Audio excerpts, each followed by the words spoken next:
Hi everyone, welcome back my channel. మన channel ఎవరైనా first time చూసినట్లయితే తప్పకుండా లైక్ చేసి సబ్స్క్రైబ్ చేయండి గైస్. టుడే వచ్చి అన్నవరం సత్యనారాయణ స్వామి ఆలయానికి వచ్చాం, చూద్దాం రండి. అలాగే మన ఛానల్ ఎవరైనా ఫస్ట్ టైం చూసినట్లయితే తప్పకుండా లైక్ చేసి సబ్స్క్రైబ్ చేయండి గైస్. Thank you. స్వామివారి ఆలయానికి వెళ్ళడానికి మెట్ల మార్గంలో వెళ్ళొచ్చండి. ఇది వచ్చి మనకి 465 స్టెప్స్ ఉంటాయి, లేదంటే ఘాట్ రోడ్లో కూడా కొండపైకి వెళ్ళొచ్చు. ఇది ఘాట్ రోడ్ వచ్చి మనకి 600 మీటర్స్ ఉంటుంది. ఈ అన్నవరం ఆలయానికి వెళ్ళడానికి భీమవరం నుంచి 180 కిలోమీటర్స్ ఉంటుందండి. ఇది వచ్చి మనకి తూర్పుగోదావరి జిల్లాలోని తుని దగ్గరలో 18 కిలోమీటర్ల దూరంలో శంఖవరం మండలానికి చెందిన గ్రామం అండి ఇది. అండ్ అలాగే ఈ కొండపైకి వెళ్ళడానికి ఫ్రీ బస్సెస్ కూడా అవైలబుల్గా ఉంటాయండి. అండ్ అలాగే మనకి భీమవరం నుంచి వెళ్ళడానికి ఎర్లీ మార్నింగ్ విశాఖ ఎక్స్ప్రెస్ ఉంటుందండి. ఎర్లీ మార్నింగ్ 1 o'clock ఉంటుంది. ఈ స్వామివారిని దర్శించుకోవడానికి ఉదయం 6 గంటల నుంచి రాత్రి 9 గంటల వరకు సర్వదర్శనం అవైలబుల్గా ఉంటుందండి. అండ్ అలాగే ఇక్కడ వ్రతం వచ్చి మార్నింగ్ 6 to ఈవినింగ్ 6 వరకు ఉంటుంది. స్టార్టింగ్ వచ్చి 300 నుంచి 5000 వరకు ఉంటుంది. ఆలయం లోపలికి వెళ్ళి చూద్దాం రండి. అండ్ అలాగే ఎవరైనా మన ఛానల్ ఫస్ట్ టైం చూస్తున్నట్లయితే తప్పకుండా లైక్ చేసి సబ్స్క్రైబ్ చేయండి. అండ్ అలాగే వీడియోని చివరి వరకు చూడండి గైస్.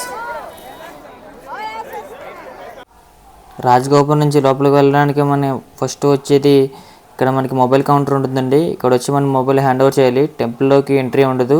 అండ్ అలాగే బయట వరకు మనం వీడియో క్యాప్చర్ చేసుకోవచ్చు.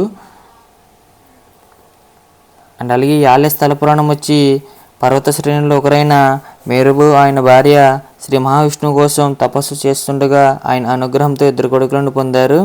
అందులో పెద్ద కొడుకు భద్రుడు విష్ణుమూర్తి గురించి తపస్సు చేసి శ్రీరామచంద్రమూర్తి నివాస స్థలమైన భద్రాచలంగా మారారు. అండ్ అలాగే రెండవ కొడుకు రత్నకుడు శ్రీ మహావిష్ణువు కోసం తపస్సు చేసి రత్నగిరి కొండగా మారారని ఇక్కడ పురాణం చెప్తుందండి. అండ్ అలాగే రత్నగిరి కొండపైకి శ్రీ స్వామివారి విగ్రహంతో పాటు కాశీ నుండి తెచ్చిన మహావైకుంఠ నారాయణ యంత్రాన్ని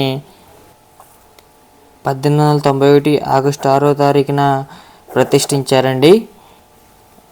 అండ్ అలాగే ఇక్కడ మనకి లెఫ్ట్ సైడ్లో లైన్ కనబడుతుంది కదా, ఇదే సర్వదర్శనానికి దారండి. స్వామివారి దర్శించుకోవడానికి ఈ లైన్లో వెళ్ళాలి. ఇక్కడ వచ్చి మనకి చెకింగ్ కూడా ఉంటుంది, మొబైల్స్ ఏం పట్టుకెళ్ళకుండా లోపలికి. అండ్ అలాగే ఇక్కడ మనకు కనిపించేది స్వామివారి గుడి వెనకాల ఉండే 2వ గోపురం అండి. కావాలంటే శీఘ్ర దర్శనం కూడా తీసుకోవచ్చండి. 200 రూపీస్ పడుతుంది టికెట్ వచ్చి. అండ్ అలాగే 1970లో ఆలయం మీద పిడుగుపడి ఆలయ గోపురం పగులు రావడంతో వర్షపు నీరు విగ్రహాల మీద పడడంతో ఆలయ నిర్వాహకులు తమిళనాడు నుంచి 900 టన్నుల గ్రానైట్ రాయితో ఆలయాన్ని పునరుద్ధం చేశారండి. అండ్ అలాగే మనకు కనిపించేది వచ్చి శ్రీ స్వామివారిని ఊరేగించే రథం అండి. స్వామివారిని దర్శించుకున్న వారు ఈ గోపురం నుంచి వస్తారండి. అండ్ అలాగే ఈ వీడియో మీకు నచ్చింది అనుకుంటున్నాను. నచ్చితే మన ఛానల్ని తప్పకుండా లైక్ చేసి సబ్స్క్రైబ్ చేయండి గైస్. అండ్ అలాగే మరిన్ని వీడియోస్ కోసం బెల్ ఐకాన్ని తప్పకుండా ట్యాప్ చేయండి. Thank you.